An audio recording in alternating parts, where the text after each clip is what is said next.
Hi, everyone. My name is Catherine Garcia from California State University, Fresno. And my name is Ebony Alvarez, also from California State University, Fresno. And I'm Juan Gilberto Huerta from Fresno State as well. And this is our mini salon on Mrs. Dalloway for our Digital Humanities project. So to start off, I decided that within Mrs. Dalloway, I should study more up close on the psychoanalysis that is implemented in this, as well as Septimus Smith. So within my essay that will be present in the room, I wrote a little bit about the theory of Thanatos and how it is strongly implemented throughout the novel, and how we added death into the room just as a background of how Freud proposed in his theory that the goal of all life is death. And so Freud believed that people typically channeled these death instincts outwards, which we see a lot within Septimus.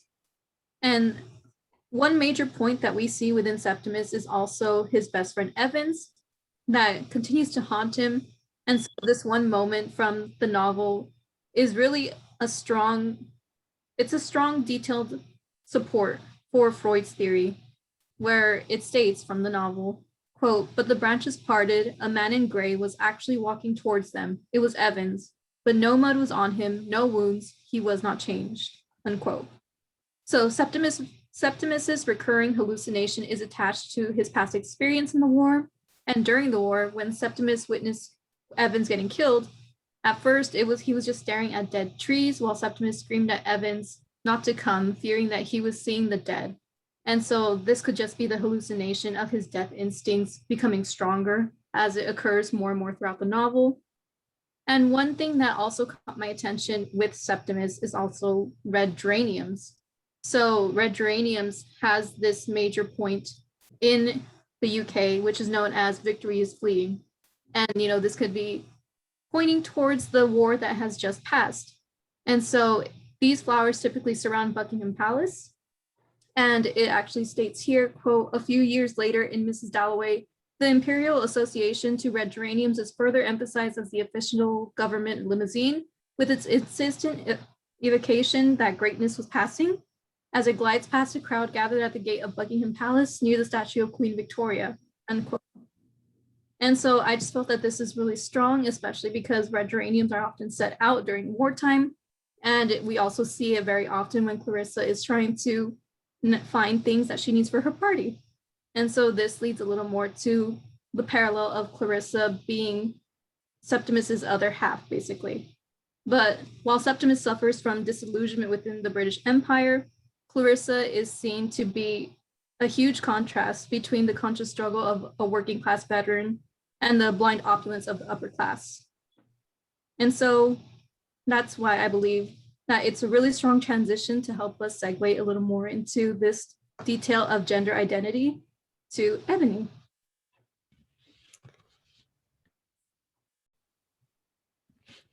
So as Catherine mentioned, I focused on gender and identity within Mrs. Dalloway. And what kind of sparked my interest for this was noticing the parallel between Clarissa and Richard's marriage between Virginia and Leonard's marriage. And so I kind of noticed that the way Richard handles Clarissa's health is kind of the same way that Leonard handled Virginia's illness. And there was kind of a disconnect between Clarissa and Richard. Richard struggles to tell her that he loves her because it's been so long since he said it. He goes to the house and he plans to say it, but he struggles to because it's been so long. And it can be read as the same as Virginia Woolf and Leonard's marriage. A couple of quotes that seem to talk about both marriages. Woolf on page 22 says, to love makes one solitary, she thought, which is an interesting way to describe a marriage. And then on another instance, one of her characters says, get married, she thought, then you'll know. Oh, the cooks and so on. Every man has his ways, which again has more of a negative connotation in regards to marriage. And then an example of Richard kind of controlling her illness. She says, for the house sat so long that Richard insisted after her illness that she must sleep undisturbed. So he was kind of regulating when she could sleep and how long she slept, much in the same way that Leonard regulated Virginia's sleeping patterns. And I noticed that Clarissa struggled with her identity outside of Richard, potentially much in the same way that Virginia may have struggled with her identity outside of Leonard. And this thought kind of leads to her other identity struggles. So she struggles with her sexuality and kind of understanding it. She admires women much in the same way that men do, but she's also still concerned with Peter Walsh. So after she talks about admiring Lady Bexborough and loving Sally, she's still kind of concerned with how Peter views her. And so one quote is, "Never should she forget all that. Cold, heartless, a prude, he called her. Never could she understand how he cared. But those Indian women did presumably. Silly, pretty, flimsy nincompoops." And that kind of segues into what Juan's going to talk about. So, well, looking at the text and looking at themes that are important to me as a scholar, a scholar in training, if you will, I tend to look at themes of race, and especially in Virginia Woolf, I find that there's not a lot of discussion on how she addresses race and her lack of addressing race. And while doing research, I just noticed this constant use of primitivism, using primitivized cultures to make political commentary, or to make artistic commentary on, not on, but for white activism. And Virginia Woolf was definitely guilty of that. We see this when she was participating in the Orientalist fashion craze with her sister Vanessa. And we also see her perpetuate this through the Dreadnought hoax. I can't remember the exact year, but where she and her fellow, I'm blanking on their names. With the Bloomsbury group. And I think what I really see here is that she loves to use race almost as an adjective. I call it adjectival, although it's not a real word. And so while going through the text, I was looking at Elizabeth Dalloway to be exact, and how she was orientalized and how she was primitivized. I don't argue that she's racialized. I have argued that other characters of Woolf have been racialized, but I find that she is a testament to white activism and the use of racial monikers as a modes to further white means. And it's kind of reflective of colonialism in that way, where they're using racialized features for white feminism and white activism, in this case, Virginia Woolf.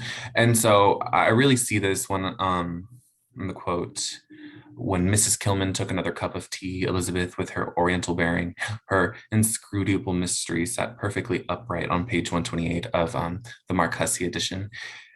This mystery that she's attributed to have really harkens to Orientalist views, although she is a white woman. And then we're seeing here that to Virginia Woolf as a modernist, race is also a means to describe someone, to almost make them free of European standards. And it kind of does a disservice to the racialized individual, because it almost paints a picture of having racial privilege despite being othered and racialized. And so she participates in this very reductive type of activism, where it furthers white causes while it's pushing people of color into these stereotypes more and more. And so that's what I explored in my research and in my essay. And yeah. So Juan, what I really liked was the topic of Orientalism that you brought up, because I remember that you brought this up before in Virginia Woolf's works, especially into The Lighthouse when it comes to Lily Briscoe. So I thought you would want to go a little, maybe connect the two characters about Lily Briscoe and like how this Orientalism connects her to this character in this novel. Oh, that's actually a really good point to bring up.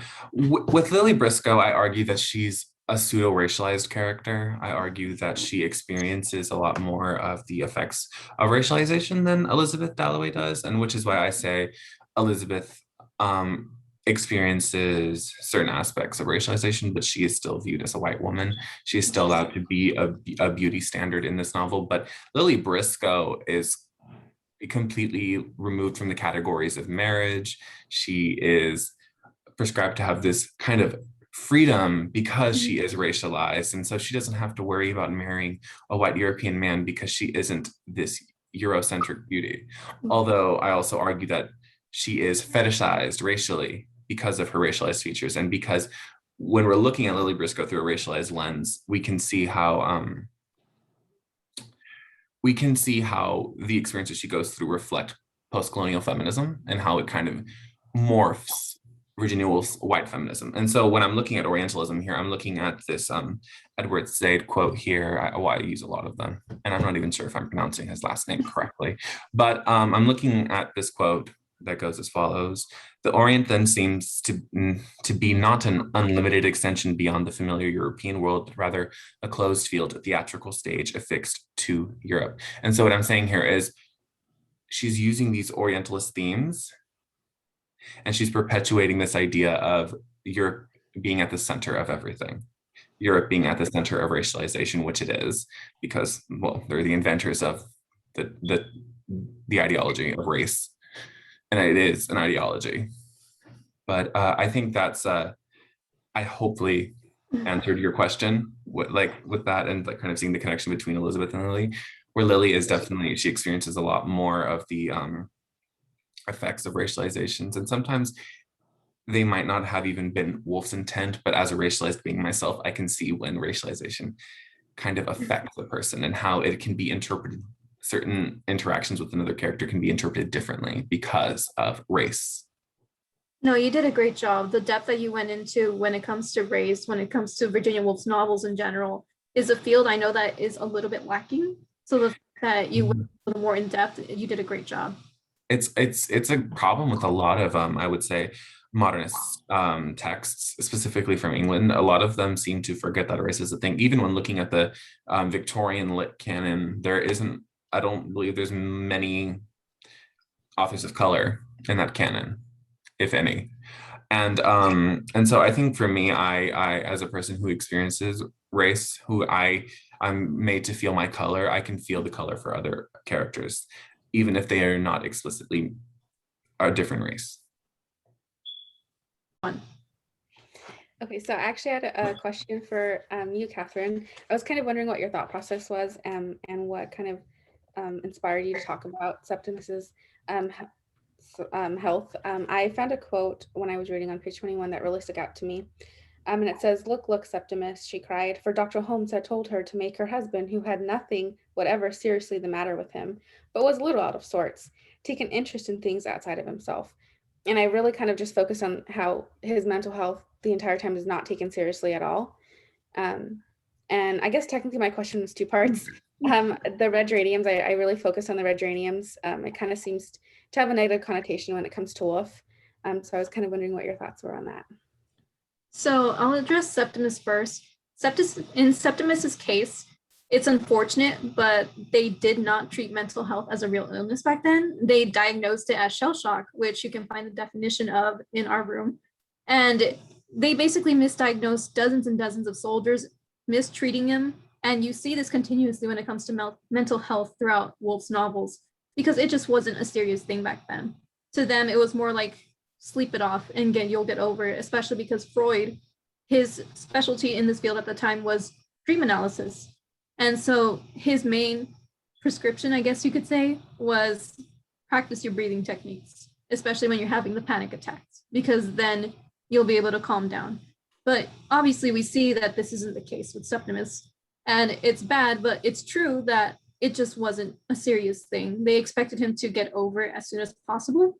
And I think that's just another nod to the fact that he had such disillusionment with the British Empire because of the fact that they welcome him home, and yet, he's just another person now. He's another citizen. And to them, it's like, we're not going to be treating this corner, especially when there's nothing truly wrong. He just needs to get over it.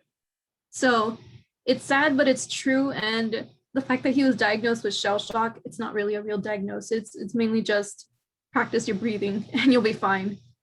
And when it comes to the red geraniums, I did notice that it is prominent throughout many, many novels with Woolf. And these red geraniums continue to have a negative connotation. So when I was studying this, I noticed that red geraniums, they were noted in England to be outside of people's doors to welcome them home, and that this was a good home. And so the fact that Woolf puts it as a negative connotation, and the fact that it's known to be victory is fleeting within her novels, is just, I believe, another nod toward her pacifism toward the war that has just passed. And it's not a welcoming sign to her anymore, especially because she's probably seen this during World War I. So when she saw the red geraniums and she added them into the novel, I think it was purposeful that she put them there with a negative connotation to show her pacifism, but also to show that she felt a little bit of that disillusionment that Septimus probably felt with the Empire at the time. But that was a really good question. Thank you. Yeah, I noticed that the red geraniums always pop up with death. So, for example, in the years, they're right by Mrs. Partaker's bed when she's dying, and it seems that for Woolf it represents death. Most people think life, flowers, beautiful, but not when it comes to Woolf. And it also, I think, may speak on her mental health as well. Yeah, but yeah, you answered. Great job. Well, it looks like we covered some major themes and topics here, and I'm hoping that everyone who sees this can enjoy these topics studied a little more in depth with our room and the assets that are pertaining to these topics. So thank you for joining us and enjoy the room.